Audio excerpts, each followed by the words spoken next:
the whole thing. Okay, so I was asked this morning, like, why are white people so angry and acting like they've been displaced and disenfranchised by minorities? And the answer is, like, they have been displaced and disenfranchised, just not by minorities and immigrants, but by America changing and like when worlds shift, the people in the margins usually unalive. And I made this sweater, of course, I was teaching myself all these different cables. So I want to read the final chapter of Un-American. But first I'm going to read you the prologue of Un-American. So this is the second memoir that I wrote because I found out some life-changing information after I wrote the first memoir. Prologue, Domestic Terrorists, United States, March 2021. Sitting at my desk, working on what will become my first memoir, I still can't believe somebody wants to publish this story about my childhood in the infamous Children of God cult and career in another sort of cult, the U.S. Army. Also, I'm pinning an email form here. If anyone wants to give me their email, find out about Culting of America. Sometimes I give out audiobooks of Uncultured. Okay. After the recent events of January 6th, it also seemed inevitable. Suddenly, everyone was asking how dangerous conspiracy theories and cults like QAnon could take over. Muchas gracias. Could take hold. How seemingly good people could believe such bad things. But I knew it's exactly what my first book is about. As I write, I hear the ping of an email in my inbox. The name in the subject line stops me cold. William Jeffrey Poole. The name I'd written out of the story of my life.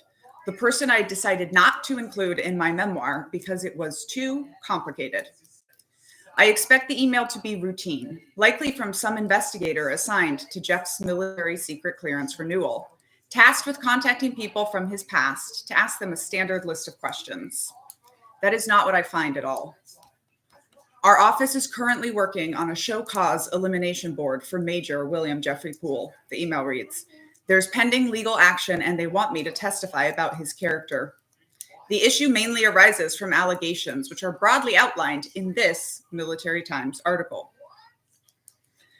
A show cause board is meant to literally show a cause for why a soldier should be retained in service. If they can't, his career and reputation are over. You can email me at knittingcultlady@uncultureyourself.com. When I click to the link to the article, I can't believe what I am seeing, what he is being accused of, except that I can. Like the indicators I've been trained to notice in intelligence work, I could see it all now with perfect clarity. The chapter of my life I'd never been able to understand all falls into place. And I know at that moment that writing Uncultured won't be enough. I'm going to have to write Jeff back into the story of my life, braiding and unbraiding it all to figure out what happened. Because the thing that strikes me like the flash of a bomb, seemingly all at once, but really a culmination of a lifetime of training in extremism, radicalization, armies, terrorists, us versus them mentality, group behavior, and cults, is that none of this happened to me by chance. I know this. It's because I've been born and raised in a child trafficking, extremist, religious sex cult that years ago I'd accidentally married a violent, extremist, white supremacist. And by the way, if you have just finished Uncultured, this is available as a video book of me reading the unpublished manuscript out loud on my Patreon.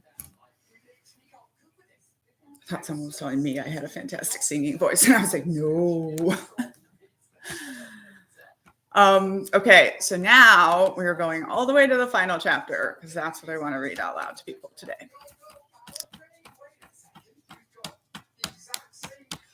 This book, hopefully, I will publish after The Culting of America. The Culting of America will hopefully be published this year, but it's looking dicey.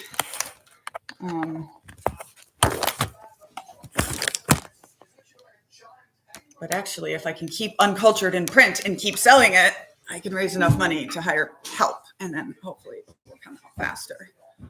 Oh, Facebook.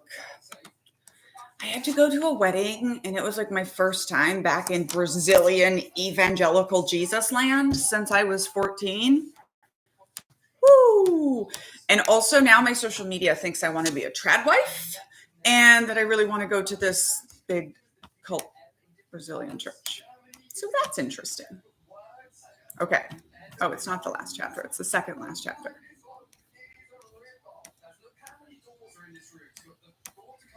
Okay. This is called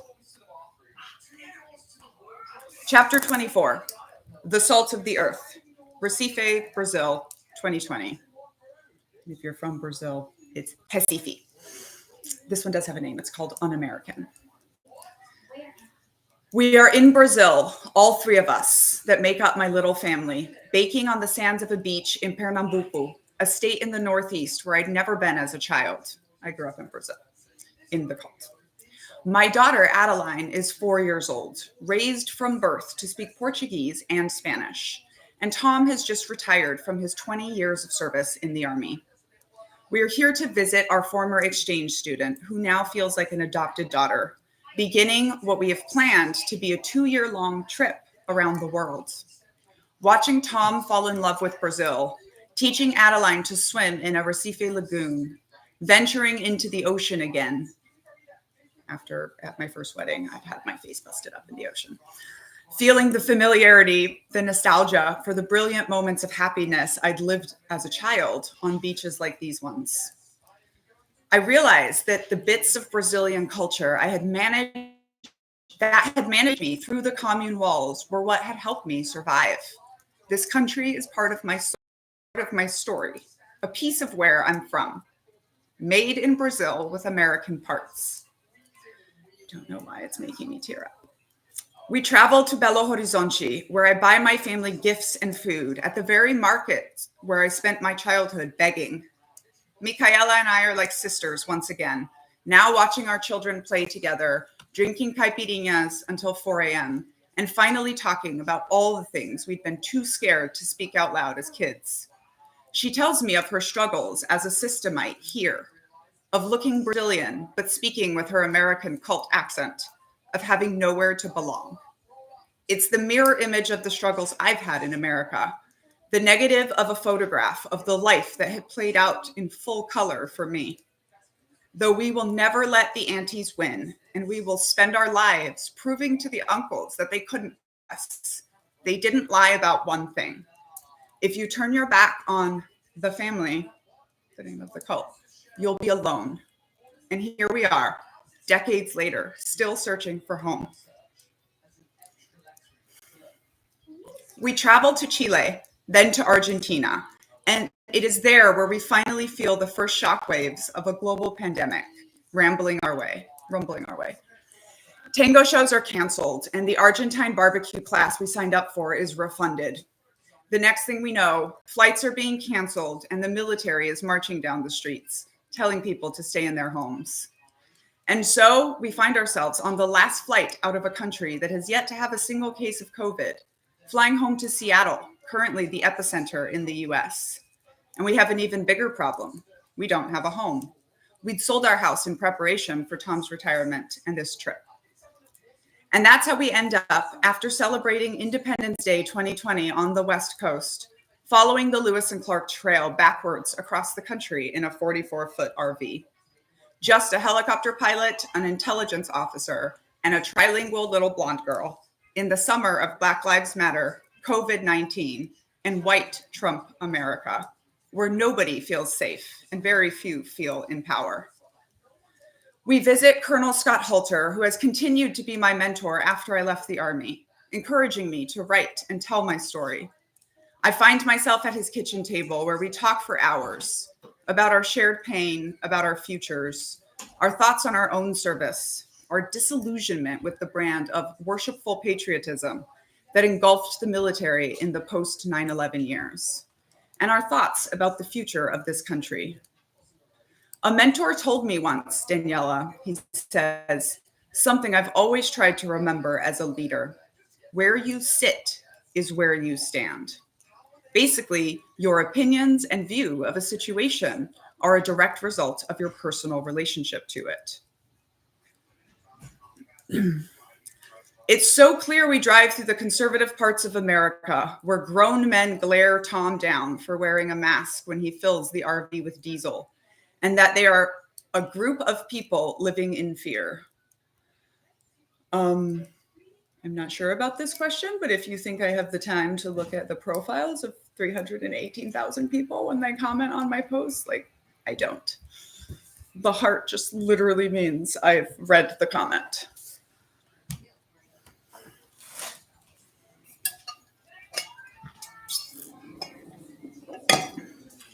And their fear, though misdirected, it's so clear as we drive through the conservative parts of America where grown men glare Tom down for wearing a mask when he fills the RV with diesel, that they are a group of people living in fear. And their fear, though misdirected against liberals, against Obama, against immigrants, against anyone not just like them, is real. Their way of life is dying. Farming, coal, trucking, the various things that keep small rural America turning. They won't recover. These people have lost their hold on the American dream. What if the American dream was always a lie? A pretty fiction crafted by those in power to keep the rest of us in a lifelong struggle to be near the cult. Near the top. That's what it's supposed to say. Exactly like in a cult. This is Un-American. It is my unpublished manuscript. If you are interested in accessing it, it is available in my Patreon as a video of me reading it out loud. I think of so many cult babies, members of my family in one way or another, who settled in these parts of the country and have taken up the same fears. Of myself when I'd first gotten away from one extreme belief system only to settle in Texas and fall prey to Jeff's extremism. These people that I'm seeing aren't strangers to me, after all. They're exactly like so many of my brothers and sisters from the cult, from the army, who've fallen for this under this immense fear that is overtaking huge swaths of conservative America and driving them deep into the arms of the cult leader who is running the country right now. The man fueling all the flames of extremism. When our RV dies by the side of the road in rural Illinois, we are deep in Trump country. The shoulder is grassy and covered in little yellow and white dandelions, and Adeline runs around grabbing them and blowing them toward me, making wishes. Cuidado com a rua, fica só na grama, mas pode correr, querida. I say to her in Portuguese, the only language I've spoken with her for the past 4 years of our life. Be careful with the stick to the grass, but you can run, darling. I watched Tom walk down the long driveway near where we broke down, where a farmer stands in the distance, gazing at us with curiosity. Do you folks need some help? I hear him say before Tom gets close enough for quieter conversation. A Keep America Great flag blows gently in the front yard of the house. I feel myself tense, my body warning me of danger. These people won't help us if they know who we really are and what we believe. I take some comfort in knowing that Tom looks like he fits. He almost always seems to. The typical 6'1", blonde, blue-eyed guy rocking the classic veteran beard. Exactly what so many think of when they think of an American soldier. I noticed that he grabbed the 101st baseball cap off of its usual place on the dashboard with its easily identifiable screaming eagle, the symbol we'd both proudly worn for a combined 13 years back and forth to war. The hat is always on hand without us needing to speak about it in case we ever have to deal with the police. We know we are safer if they know we are soldiers, as if our lives matter more than anyone else they're supposed to protect.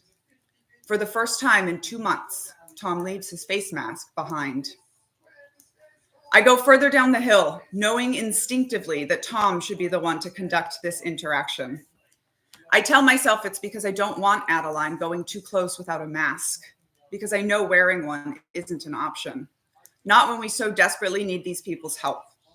There's something else, too, a nagging suspicion that I shouldn't get anywhere near them. When Tom returns, he ushers us both back into the RV. Okay, we got very lucky, he starts. The whole family seems very friendly.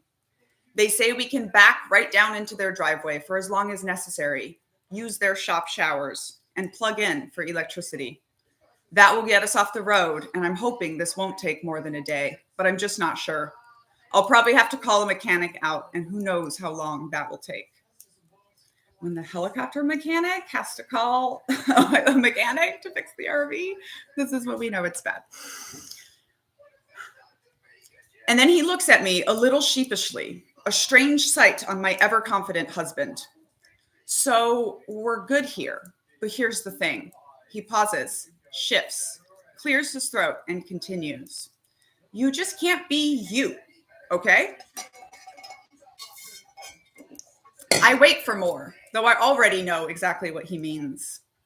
We're not going to wear masks here, he quickly clarifies. We won't have to interact too much, but the wife wants to show you and Addie the farm. There's cows and other animals. It will be a good distraction for her while I try to figure this out. But babe, just be careful. No politics and no Portuguese. I nod while we both feel the gravity of that. Portuguese is the only language that I speak with Adeline. It's the only language I have ever spoken to her since birth. It's the language I tell my little girl that I love her in. Tom and I have worked so hard for this, our little trilingual girl, connected with so many cultures. There is a big risk here. We know that as soon as my daughter begins to associate speaking English with me, her commitment to Portuguese will begin to slip as the dominant culture takes over. It's the age-old story for the children of immigrants. There's a bigger risk right now. The implication in Tom's words is clear.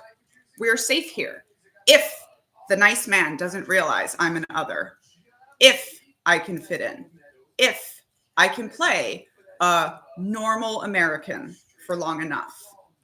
We are okay here for as long as we need, as long as these people, these good, kind, salt of the earth Americans, don't realize that our family is what it is, culturally confused and proud of it, led by two veterans who don't buy into the idea of America's superiority at all.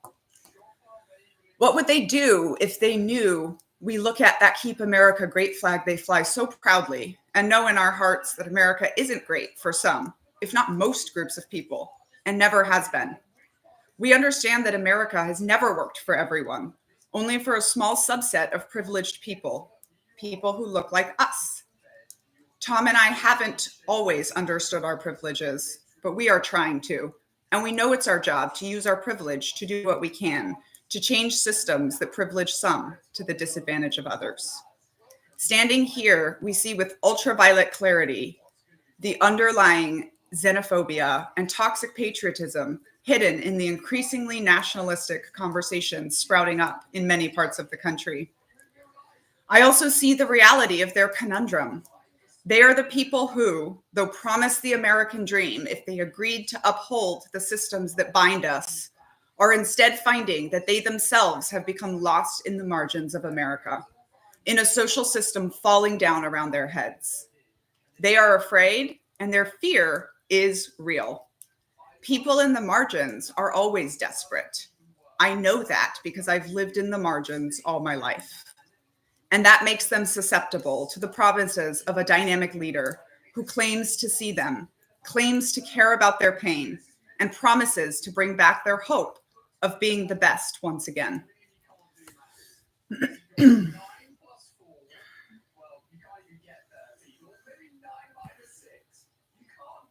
To make them great, which is what they feel they are owed, what they are entitled to, because they've played by the rules of the game they were taught.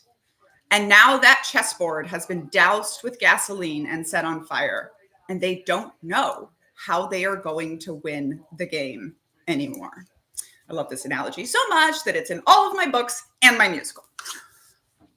As much as I hate it, I know I will comply with everything Tom has said. Right now, we just need to pass.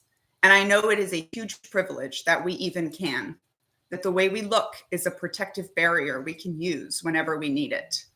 The privilege of our whiteness, the ability to blend, to fade, to not stand out.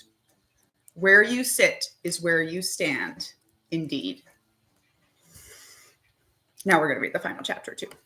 Chapter 25, Enemies, both foreign and domestic.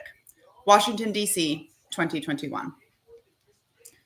In the first days of January 2021, Tom and I haul moving boxes up and down 4 floors of our new townhouse in Maryland, only 20 minutes away from the heart of the Capitol building in D.C. Both of us can't wait for the new president to take office. It's been especially hard for me watching this country I fought for being led by a cult leader for the last 4 years. I've tried to avoid the news for my own sanity. To a cult baby like me, living in America during the Trump administration has been just like living under the drunken, rambling mandates of David Berg. I've begun a master's degree program at Harvard in industrial and organizational psychology, and am framing much of my research and projects around looking at similarities between cults, militaries, terrorist groups, and other kinds of closed-off societies, and finding threads running through them all. I know exactly what cultic thinking looks like, and I know that's exactly what we have seen come over much of the United States. The rush to extremes the world always experiences during times of dramatic change, when systems are failing and power is shifting, and nobody really knows how it will turn out.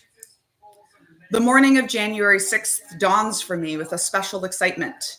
A major literary agency is scheduled to send out the book proposal for my first memoir to editors. This story that has become the culmination of all the work I've done, thinking about groups and my place in them. It has been over a year in the making, most of my rough drafts written as my family navigated the country in our RV. The air around me is crackling with excitement, and I know that somehow in 2021, my little book about cults and group behavior is going to find a home. I know because 2020 closed out with pretty much one single question on the lips of 300 million Americans. How the hell did we get here? I know I have some answers to that, answers that maybe others are missing. Those who had not yet experienced living under tyrannical, unstable authoritarians. Go read Uncultured. Or you can listen to it on Spotify for free, and I still get paid. Instead of January 6th being the day of my private victory, of the beginning of a life-changing book deal, it becomes a day of national terror. Tom and I watch a mob of domestic terrorists, the kind we'd once sworn our very lives to defend America against, storm the U.S. Capitol building just a short drive from our new home. In much the same way I could always see the cult behavior and groupthink in what other people thought were just normal groups, Tom and I can see something we know few of the civilians watching are likely to pick up. There are veterans in that mob, so many of them. People who'd once sworn, just like us, to defend the Constitution have now become the domestic enemies themselves. Veterans can always pick out other veterans. It's in the way we carry ourselves, a symbol hidden somewhere obvious, a specific hand gesture, the subtle buzzing alertness of being always on guard, of trying to minimize your exposure and blind spots, and to never sit with your back to the door. This is frustrating when you're married to another veteran. And it's in the kinds of special equipment we carry with us to battle. Handcuffs are zip ties are handcuffs. It is clear to us that not only is this a planned and coordinated attack, but that it was planned and coordinated by some of our own. We know the guy with the zip ties dangling from his belt is a veteran, long before we know he's retired Air Force Lieutenant Colonel Larry Rendell Brock Jr. And we know he never planned for this to be a peaceful protest because he brought those zip ties along to be used as handcuffs. Americans on the whole will learn in the coming days that over 20% of the defendants implicated in the January 6th attacks are veterans of some branch of the US military. And people begin to ask with shock over and over again, How could this happen? It's the question people always ask when a cult makes the news. But I know the truth. I had been trained on extremist ideology, on cult think, since the day I was born. I think of the many people Tom and I know from our 26 plus combined years in the Army, many of whom we've watched fall slowly but steadily further and further down the path of radicalization. Friends like Andrew Sims, who had been one of my closest coworkers and friends, who stood by me through a hard deployment, who brought me into his family. He'd been the one to get a pastor's license so that he could preside over my wedding to Tom. And he and his wife had been some of our closest friends. That had all began to change last election, slowly but surely. On January 6th, our rifts became complete, with him declaring his sympathies with the Capitol mob, and me in tears, all too familiar with losing friends and family because of extremism. In the coming days, I find out that Auntie Aurora, the sister of Mary's dad, who'd had no problem coaching and preparing me for exploitation on the family's videos in my earliest years, who for decades ran the Family Care Foundation, an organization founded specifically to defraud the US government out of grant money, is one of the patriots now. I remember her as the fun, kind young auntie who'd created a youth group for the family kids in San Diego to get together. She'd been born into the same extremism I was, raised to call America Babylon the whore, and she'd never gotten out. And now it seems she'd gone full circle, from being born and raised in our America-hating cult to being part of a domestic terrorist attack on the US Capitol in the name of patriotism. I turn her into the FBI for her participation, like so many Americans will do when they come face to face with incontrovertible evidence that their loved one had been radicalized into extremism, often right under their noses. Unlike most Americans, I'm not shocked that people who'd once been close to me ended up ideologically so far away. I understand all too easily how it happens. Scholars have shown over and over again that falling prey to a cult has nothing to do with intelligence, income, or even religion. It happens simply when someone is seeking, often because they feel a strong sense of impending doom, of fear for their future, and finds a group that enthralls them with ideas and holds them in isolation long enough that they begin to reflect the group norms. Eventually, many are not able to see through the circular logic and conspiracy theories, and they continue on, even when the promised apocalypse never arrives, following their leader unquestioningly, even to the steps of the US Capitol. 6 weeks later, I'm being sworn in over the phone at a military tribunal. Do you swear to tell the truth, the whole truth, and nothing but the truth? I'm glad they can't see me roll my eyes at the God part. I do, I say, automatically lowering my voice to sound more commanding, the way I had learned to do as an Army officer. I briefly wonder what Jeff's reaction is in that courtroom, hearing my voice after 11 years. I realize I know the answer. I know exactly what his face looks like in this moment. Stony, cold, staring straight ahead. He never did show any emotion, except anger.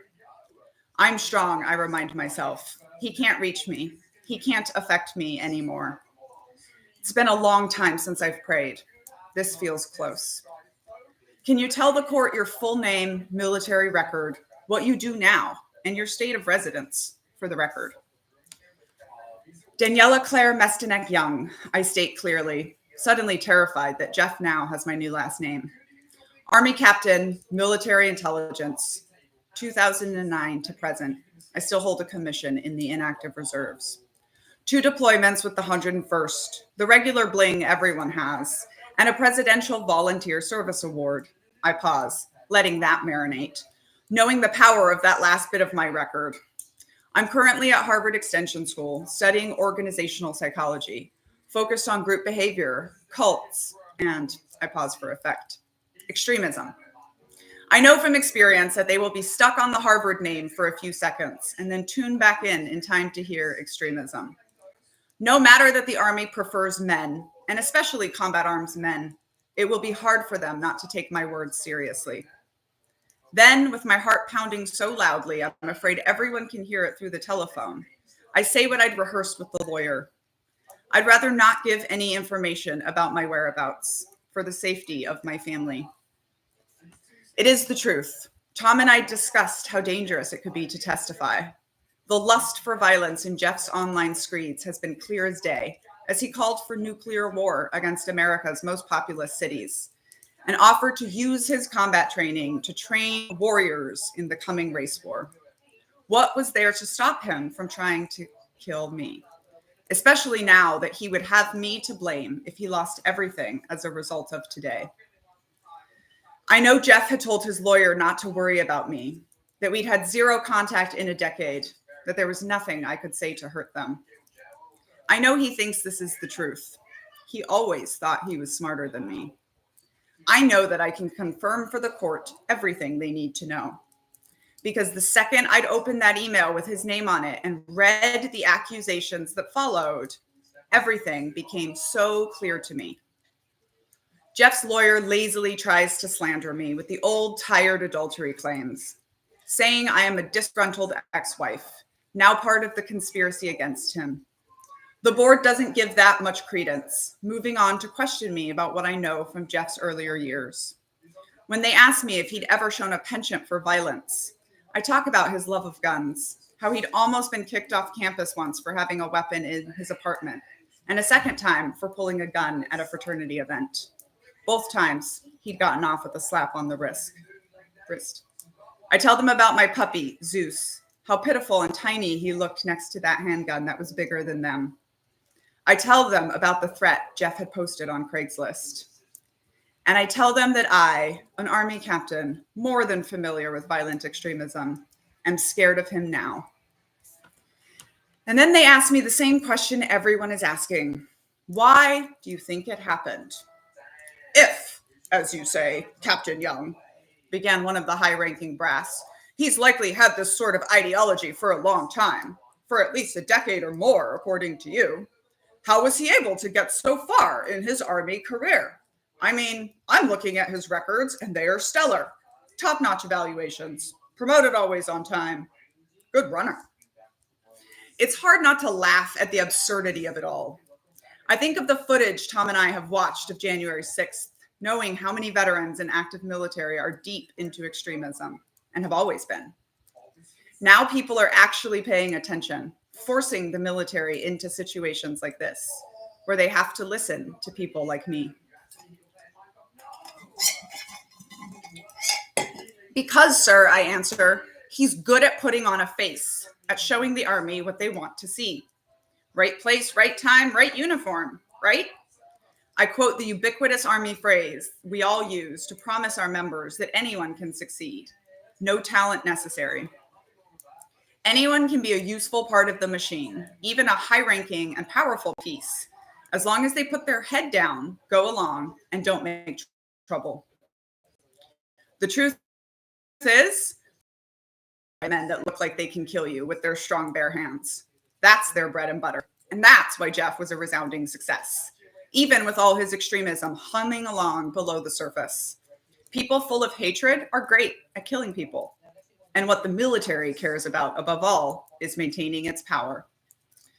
It all made sense to me by the time I had finished reading the 75-page PowerPoint presentation that an ex-military intelligence soldier and his buddies had put together, connecting a random screen name on the Army Reddit thread to active Army Reserves Major William Jeffrey Poole. So proud of my intel, folks. I hadn't been able to see the indicators so many years ago, having just come out of my own extremist prison. But looking back, now so experienced in studying the processes of radicalization into extremist thinking, in cults, in terrorist groups, in veterans that stormed the Capitol, I could see the truth clear as day. The truth about Jeff, the truth about me, and the truth about America. It was that thing I'd been trying to figure out since I was 15 years old and first arrived in America, alone, penniless, and afraid. The reason I'd always been treated so much better than I deserved. Why policemen looked at me with smiles. but with suspicion at my brown and black-skinned friends. The summer of protests in 2020 had made so painfully clear to anyone who didn't have their heads in the sand that it wasn't just about bias. It was about white supremacy. It was about violence. It was the belief, conscious or not, that we were better, that everything we had was because we deserved it. And every struggle they had, well, maybe they deserved it too. What I could see clearly now was that from the second I'd set foot in America, white supremacy had worked tirelessly on its mission to radicalize me, as it does to all white people, insidiously, quietly, offering us better treatment if we'll agree to uphold systems that keep others down. Of course, Jeff claims the posts don't belong to him, that some low-ranking and disgruntled soldier is trying to set him up. I know Jeff had been the author of those posts, even if these men making the decisions didn't know it yet, beyond a reasonable doubt. I know because the screen name that had been used was an obscure word from a Germanic language, a term for fighter that is quietly used in white nationalist circles by those who call themselves the alt-white. It's a word I'd been introduced to when I was 19 years old by Jeff, when he was only 21 himself. A word I had not heard since. The screen name, one of the many clues that the poster in question had used, was Nibor. We have a whole chapter earlier in the book called What is a Nibor? With all due respect, gentlemen, it's because angry, violent white men is who the army selects for, I finish. In the days that follow, I walk around my new townhouse in a daze, under both the news of my memoir, Uncultured, selling in a life-changing deal, and I sold Jeff Bezos out of it, and the sudden return of Jeff into my life. I am plagued by flashbacks, hearing his voice over and over again in my mind. All those words that seemed so innocuous to me at 19 years old, complimentary and like they would make me strong. I can't stop staring at the reflection of my stupid face in the mirror, wishing I could rip it off and discard it, like the many costumes and identities I'd worn throughout my life. Your perfect face, Daniela, the beautiful children we'll have, the most perfect look in the world. Your Eastern European beauty, those high cheekbones. I had often wondered why he chose me. Maybe it was because I seemed so lost, so malleable. Maybe because predators have an instinct for victims who are already used to being prey. And maybe my face, my perfect Aryan face, was also why he'd wanted me. And he had mistakenly assumed he wouldn't have to contend too much with the mind behind it. Might as well read the epilogue, right? Maryland, 2024. A little over 3 years has passed since Jeff was kicked out of the United States Army Reserves for his extremism. And I still have a hard time looking in mirrors without feeling creeped out by my own skin, my own face. I've been forced to think about what my life would have looked like if I hadn't managed to make a clean break with Jeff when I did. I wonder how close I'd come to being radicalized right there by his side.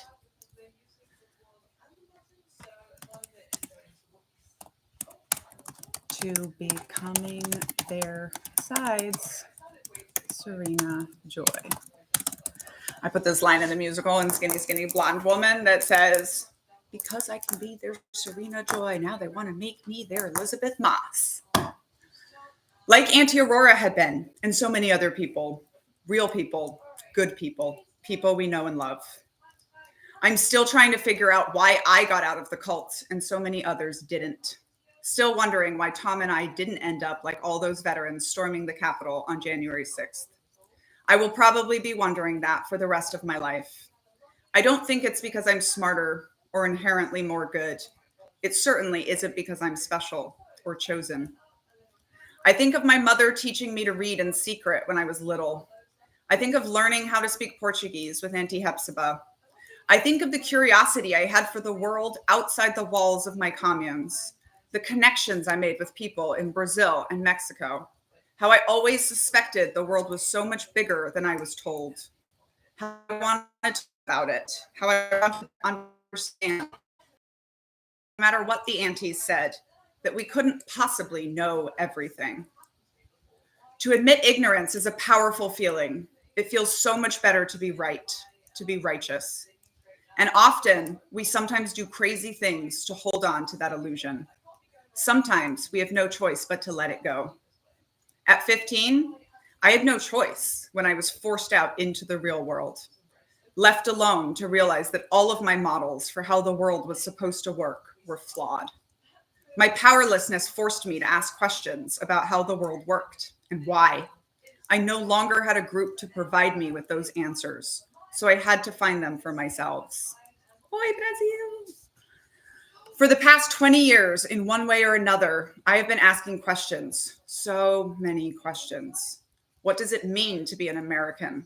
What does it mean to immigrate to your own country? What does it mean to fight for freedom? What does it mean to live on the margins of a culture?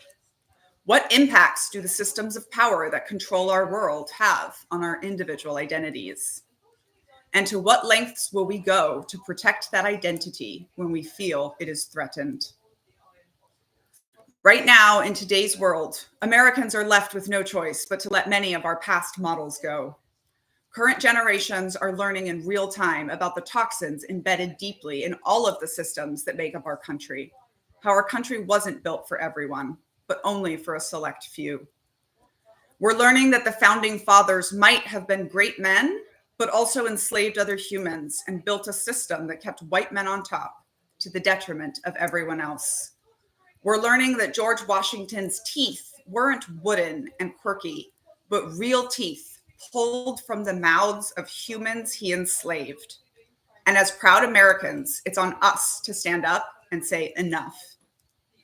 In times of systemic upheaval, times like we're living through right now, when fear is running rampant and nobody knows what the future holds, or if we will even survive it, it's easy to turn to extremism. It's comfortable. When everyone thinks like you feel safe. When everyone looks like you, it's easier to feel like you fit. When the world is falling apart, being part of a strong us fighting to the death against an evil them feels like salvation. People join cults for a sense of belonging. When the world feels topsy-turvy, when persecution is right around the corner, ideologies that we previously would have recognized as extreme suddenly seem reasonable and appealing. The ends seem to justify the means. This ties to why it is so apparent now that the angry white man is turning on those systems. Cult research shows that the reason people join cults and extremist groups is because they are seeking. And right now, everybody is seeking, especially those who have been marginalized. Cult research also shows that the perception of persecution doesn't have to have any link to reality to be strong enough to drive someone into the arms of a cult, as happened to my ex-husband, Jeff, my friend, Andrew, and so many others who believed the propaganda that told them they were better than others, more deserving of being on top. And they are furious to realize the system is broken for everyone and that the privileges they've become accustomed to cannot help them anymore. I still live with the question, now you're going to get blocked because this is my space. I still live with the question that I've lived with every day of my life. What does it mean to be an American? And I don't think I will ever be able to answer that question fully. I know now that no matter the crazy backstory, or that I will probably never truly feel like I fit in here, that I am an American. Like me, America is complex, with a history fraught with trauma and toxicity, but that nevertheless produces beauty. While I'm not the expert on what makes one person American and the other un-American, I know now that Jeff isn't either. I love America in the way that maybe only an immigrant can. with fierce passion, but an acknowledgement that it isn't perfect, that we have much to learn from those beyond our borders, and that owning our past mistakes and toxic history isn't hatred, it's love. As a mother who loves my child more than I ever thought possible, my deepest desire is to raise a daughter who embodies the values that I cherish. I remind her every morning in our special handshake as I hug her and wave her off to school, chanting, "Be smart, be kind, and keep an open mind." It's the same way, in the same way, my desire to make our country better, to rip out what's rotting, to root out the toxins, to pursue a more perfect union, and to dedicate my life to helping America become something that we can all be proud of, is what makes me quintessentially American.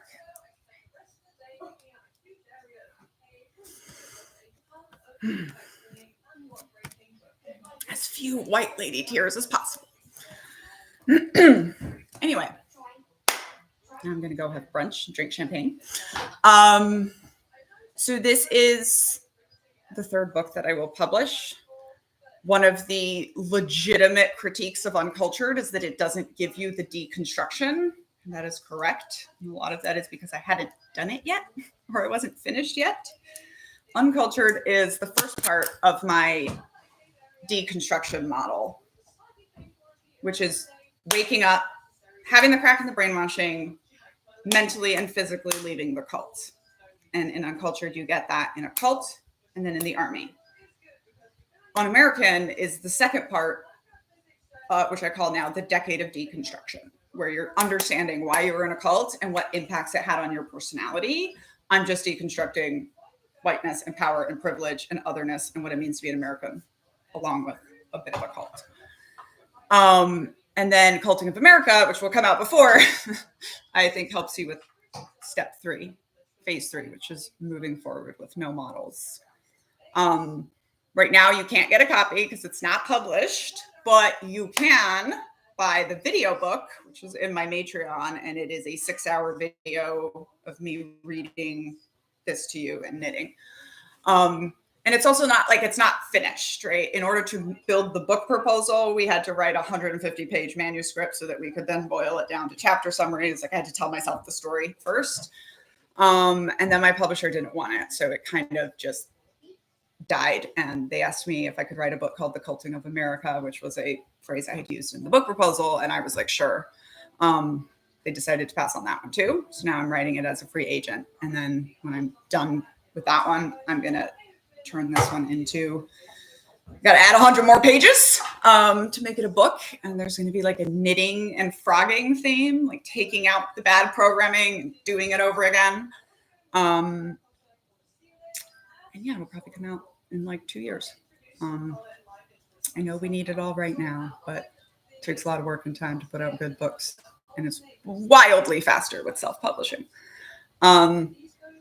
So in my link, there's a link to the Patreon and it's in the shop there and you can like buy it outright or you can be a $5.99 member and then you can just listen to it. I'm also putting chapters of Culting of America on there, read out loud as I'm finishing it. So that's how you can access it right now. Yes, you will be able to listen to them on audio eventually. I am not looking forward to recording more audiobooks because it's definitely not the most fun thing I've ever done, but I will. And yeah. This is a sweater that I built while I was writing all these books, actually. All these cables. And I found out, for you neurodivergents, that putting cables on sleeves makes it feel like you're wearing a hug. Because they're nice and heavy and lovely. So now I got to go. I bid you farewell. Thank you for listening to me today. And I'll be back tomorrow